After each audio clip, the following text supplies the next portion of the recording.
ଆଉ ଏଇଠି ଦେଖନ୍ତୁ ଏଇଗୁଡ଼ା ହେଲା ସେ ଯେଉଁ ହାତୀ ପାଞ୍ଜ ଏଇଭଳିଆ ହେଇଛି। ଏଠି ପାଣିରେ ପୁରା ପାଣିଟାକୁ ବୁଡ଼ି ଯାଇଛି ପାଣିରେ। ଦେଖନ୍ତୁ ଏଇଭଳିଆ ବଡ଼ ବଡ଼ ପାଞ୍ଜ ସବୁ ରହିଛି।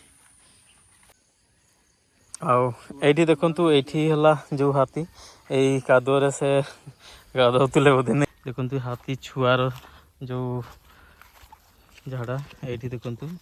ତ ନମସ୍କାର ସାଙ୍ଗମାନେ, ଆଉ ଏକ ନୂଆ ଭିଡ଼ିଓକୁ ସ୍ୱାଗତ କରୁଛି। ଆଜି ମୁଁ ଆପଣମାନଙ୍କୁ ଦେଖେଇବି ଆମ ବାଦାମପାହାଡ଼ ପାଖ ଗୋଟେ ପାହାଡ଼ ତଳେ ଗୋଟେ ଗାଁ ଅଛି, ବାଲିଆପାଟ ଗାଁ। ଆଉ ଏଇଠି ହେଲା ଗତକାଲି ରାତିରେ ହାତୀ ଆସିଥିଲେ। ହାତୀ ଆଉ ତା ସହିତ ଛୁଆ ବି ଥିଲେ, ହାତୀ ଛୁଆ ବି ଥିଲେ।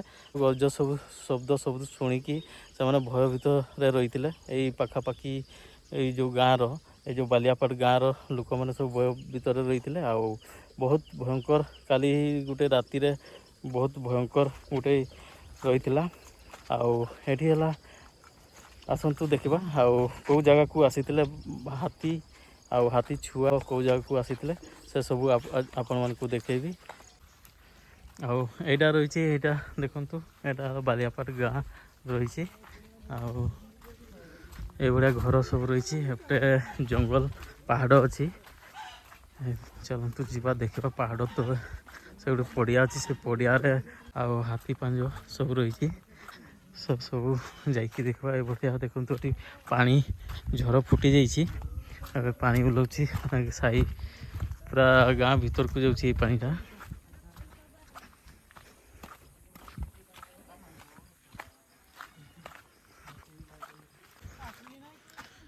ଆଉ ଏଇଟା ରହିଛି ଆମ ବାଦାମ ପାହାଡ଼। ଏଇଟା ପାହାଡ଼ ତଳେ ଏଇଟା ଗୋଟେ ଫିଲ୍ଡ ରହିଛି। ଏଇଟା ଏଇ ଯେଉଁ ଫୁଟବଲ ପଡ଼ିଆ ଗୋଟେ ରହିଛି। ଏଇଠି ଗତକାଲି ରାତିରେ ଏଇଠି ଆସିଥିଲେ ହାତୀ ଆଉ ହାତୀ ଛୁଆ। ଆଉ ଏପଟେ ଦେଖନ୍ତୁ ଏଭଳିଆ ଏଠି ବହୁତ ସୁନ୍ଦର ଭିଉ ବି ରହିଛି। ବହୁତ ବଢ଼ିଆ ସୁନ୍ଦର ଲାଗୁଛି ଜାଗାଟା। ଆଉ ପଡ଼ିଆଟା ବି ଦେଖନ୍ତୁ, ଏଠି କ୍ରିକେଟ୍ ବି ଖେଳା ହୁଏ। କ୍ରିକେଟ୍ ପିଚ୍ଟା ଅଛି ଏଭଳିଆ।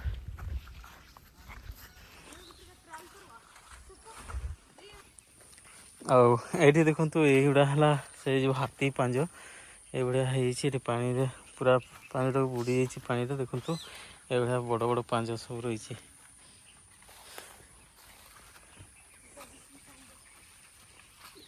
ଏ ଦିକିରି ଆସିଲା ବୋଧେ ନାଇଁ, ଏ ଦିକିରି ଯାଇଛି ସେପଟେ।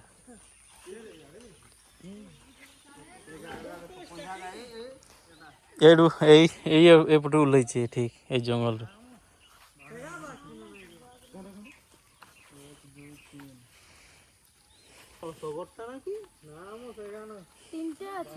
ତିନିଟା ଏଦିକି ଯାଇଛି ନି ଏଇଟା।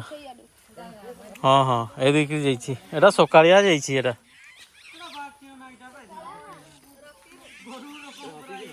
ହଁ ରାତି। ଆଉ ଏଇଭଳିଆ ଦେଖନ୍ତୁ ଏଇଭଳିଆ ପାଞ୍ଜ ସବୁ ରହିଛି। ଆଉ ଏପଟେ ଦେଖନ୍ତୁ ହାତୀ ଯେଉଁ ଆସିଥିଲେ। ଆଉ ଏପଟେ ଦେଖନ୍ତୁ ଏଠି କେମିତି ହାତୀ ଛୁଆ ବି ରହିଥିଲା, ହାତୀ ଛୁଆ ରହିଥିଲେ। ତାଙ୍କ ପାଞ୍ଜ ଛୋଟ ଛୋଟ ପାଞ୍ଜ ବି ରହିଛି। ଆଉ ଏଠି ଦେଖନ୍ତୁ ହାତୀ ଛୁଆର ତାଙ୍କ ପାଦ କେମିତି ସ୍ଲିପ୍ ହେଇଥିଲା। ଏଠି ଦେଖନ୍ତୁ ସ୍ଲିପ୍ ହେଇଛି, ତା ପାଞ୍ଜ ବି ରହିଛି ଏଭଳିଆ। ଏପଟେ ଯାଇଛନ୍ତି, ଏପଟେ ଦେଖିବା।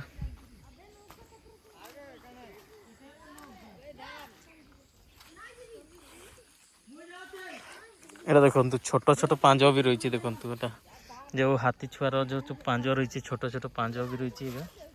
ଏଇଟା ଦେଖନ୍ତୁ। ଆଉ ଏଇଭଳିଆ ଏପଟକୁ ଯାଇଛନ୍ତି। ଏଇଭଳିଆ ଏଇଟା ପଟାସ ଜଙ୍ଗଲକୁ ଯାଇଛନ୍ତି ନାଇଁ ନାଇଁ ଏପଟେ ରହିଛି ପଟାସ ଜଙ୍ଗଲ। ଆଉ ଏପଟେ ଯାଇଛନ୍ତି। ଆଉ ସେଠି ଗୋଟେ ପୋଖରୀ ଅଛି, ପୋଖରୀରେ ଝାଡ଼ା କରୁଛନ୍ତି। ଯେଉଁ ହାତୀ ଛୁଆ ହାତୀ ସବୁ ସେଇ ପୋଖରୀରେ ଝାଡ଼ା କରିଦେଇଛନ୍ତି। ଆଉ ଏପଟେ ଯାଇଛନ୍ତି। ଦେଖନ୍ତୁ ପୁରା ଏଠି କେମିତି ହେଇଛି, ଦେଖନ୍ତୁ ପାଞ୍ଜ ସବୁ ଦେଖନ୍ତୁ କେମିତି ହେଇଛି। ଆଉ ଏଇଠି ଦେଖନ୍ତୁ ଏଇଠି ହେଲା ଯେଉଁ ହାତୀ ଏଇ କାଦୁଅରେ ସେ ଗାଧଉଥିଲେ ବୋଧେ ନାଇଁ। କାଦୁଅରେ ଗାଧାନ୍ତି ନା ଜାଗା। ମାଟି ସବୁ ମାଟି ଏଠି ତାଡ଼ି ଦେଇଛନ୍ତି। ଦେଖନ୍ତୁ ଏଠି ଗୋଟେ, ଆଉ ଏପଟେ ବି ଏଠି ବି ତାଡ଼ୁଥିଲେ, ଏଠି ପାରିଲେ ନାହିଁ। ଏଠି ଗୋଟେ ଦେଖନ୍ତୁ ଏଠି ବି ତାଡ଼ି ଦେଇଛନ୍ତି। ଏଠି ତାଡ଼ୁଥିଲେ, ଏଠି ପାରିଲେ ନାହିଁ। ଆଉ ଏଇଠି ବି ଗୋଟେ ଦେଖନ୍ତୁ, ଏଠି ବି କେମିତି ତାଡ଼ିଛନ୍ତି। ଏଠି ଗୋଟେ ତାଡ଼ିଛନ୍ତି।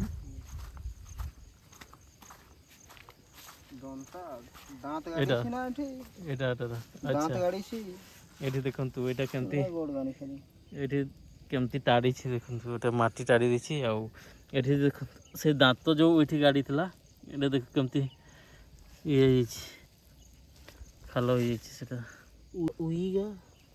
ଆଉ ଏଇପଟେ ଆସିଥିଲେ ଏପଟେ ଦେଖନ୍ତୁ ଏଇଭଳିଆ ରହିଛି ଏଠି ବି ଏଗୁଡ଼ା ବି ତାଡ଼ିଛନ୍ତି ଆରେ ଏଗୁଡ଼ା ତ ତାଡ଼ି ନାହିଁ ହଁ ଏଗୁଡ଼ା ଦେଖନ୍ତୁ କେମିତି ଇଏ କରିଦେଇଛନ୍ତି ଏଠି ଏଗୁଡ଼ା ସବୁ ଦାନ୍ତର ସବୁ ତାଡ଼ି ଦେଇଛନ୍ତି ଏଇଭଳିଆ ଅଛି ଆଉ ଏଇଆଡ଼େ ପଳେଇଛନ୍ତି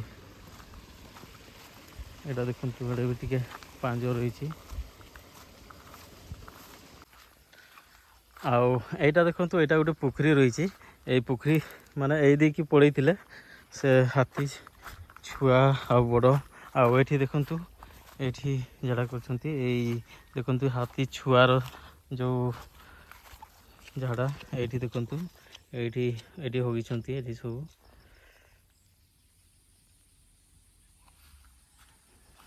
ଏଇଭଳିଆ ଦେଖନ୍ତୁ ଏଇଭଳିଆ ଆଉ ଏପଟେ ଯାଇଛନ୍ତି ଏପଟେ ଯାଇକି ସେ ପାହାଡ଼ ଉପରକୁ ପଳେଇଛନ୍ତି ହାତୀ ସବୁ ଆଉ ଏଇଭଳିଆ ତ ରହିଛି ଏଠି ବାଲିଆପାଟର ଗୋଟେ ପୋଖରୀ ରହିଛି ଏଠି ଆଉ ଏଇଠି ଦେଖନ୍ତୁ ଏଇ ଯେଉଁ ଏପଟେ ବଡ଼ ହାତୀ ସାଇଡ଼ରେ ମାନେ ମଝିରେ ରହିଥିଲେ ହାତୀ ଛୁଆ ନାଇଁ ହାତୀ ଛୁଆ ରହିଥିଲେ ଦେଖନ୍ତୁ ହାତୀ ଛୁଆ ଛୋଟ ହାତୀ ଛୁଆର ପାଞ୍ଜ ଦେଖନ୍ତୁ ଛୋଟ ଛୋଟ ପାଞ୍ଜ ରହିଛି ଦେଖନ୍ତୁ ଆଉ ସାଇଡ଼ରେ ବଡ଼ ବଡ଼ ପାଞ୍ଜ ଏଇ ଦେଖନ୍ତୁ ଯେମିତି ଏଇଭଳିଆ ଦେଖନ୍ତୁ ମାନେ କେତେଟା ଥିଲେ ହାତୀ କେଜାଣି ଆଉ ଏଇଭଳିଆ ଦେଖନ୍ତୁ ପାଞ୍ଜ ମଝିରେ ଯେଉଁ ସାଇଡ଼ରେ ବଡ଼ ବଡ଼ ପାଞ୍ଜ ରହିଛି ଆଉ ମଝିରେ ଦେଖନ୍ତୁ ଛୋଟ ଛୋଟ ପାଞ୍ଜ ସବୁ ରହିଛି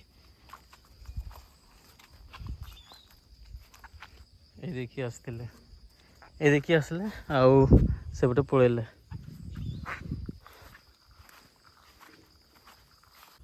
ଆଉ ଦେଖନ୍ତୁ ଏଇଭଳିଆ ଯେଉଁ ରହିଛି ପଡ଼ିଆ ଆଉ ଏଇ ପଡ଼ିଆ ପାଖରେ ଏଇ ଘର ସବୁ ରହିଛି ଦେଖନ୍ତୁ ଏଇ ଘର ସବୁ ଏମାନେ ସବୁ ରହିଥିଲେ ରାତିରେ କେମିତି ରହିଥିଲେ କେଜାଣି ବୁଝିବା ତ ସାଙ୍ଗମାନେ ଏବେ ହେଲା ସେଇ ଯେଉଁ ବାଲିଆପାଟ ଗାଁର ଲୋକମାନଙ୍କୁ ବୁଝିବା ଆଉ ଗତକାଲି ରାତିରେ ସେମିତି ସେମାନେ କେମିତି ରହିଥିଲେ ଆଉ କେମିତି ଶବ୍ଦ ହେଉଥିଲା ଆଉ ହାତୀର ଯେଉଁ କାନ୍ଦଣା କେମିତି ଶବ୍ଦ ହେଉଥିଲା ଏସବୁ ବୁଝିବା ଆଉ ଗତକାଲି ଯେଉଁ ଆପଣଙ୍କର ଏଠି ଯେଉଁ ହାତୀ ଆସିଥିଲେ କେମିତି ଆପଣ ଏଠି ଏଇ ଘରଟାରେ ଏଇ ଯେଉଁ ଝୁପଡ଼ି ଘରଟା ଗୋଟେ ରହିଛି ଏଠି ଶୋଇଥିଲେ ନା ଆଚ୍ଛା ଏଇଟା ଆପଣଙ୍କ ଘର ଆଚ୍ଛା ଆରେ କେମିତି ମାନେ ରାତିରେ କାଲି କେତେବେଳେ ଆସିଥିଲେ ହାତୀ ଯେଉଁ 11:10 ପାଖାପାଖି ଆଚ୍ଛା କେମିତି ଗର୍ଜୁଥିଲେ ଆଚ୍ଛା 3 ଥର ଆଚ୍ଛା ବହୁତ ବଡ଼ଟା ଆଚ୍ଛା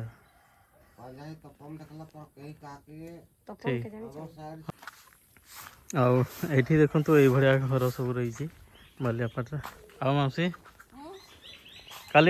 କାଲି କେମିତି ହେଇଥିଲା ଏଠି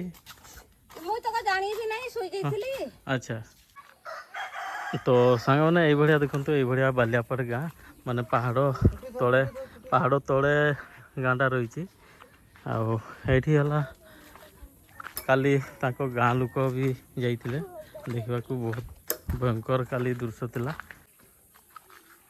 ତ ସାଙ୍ଗମାନେ ଭିଡ଼ିଓଟାକୁ ଏଇଠି ରଖୁଛି ଆଉ ଥରେ ଦେଖା ହେବ ଆଉ ଗୋଟେ ନୂଆ ବ୍ଲଗ୍ରେ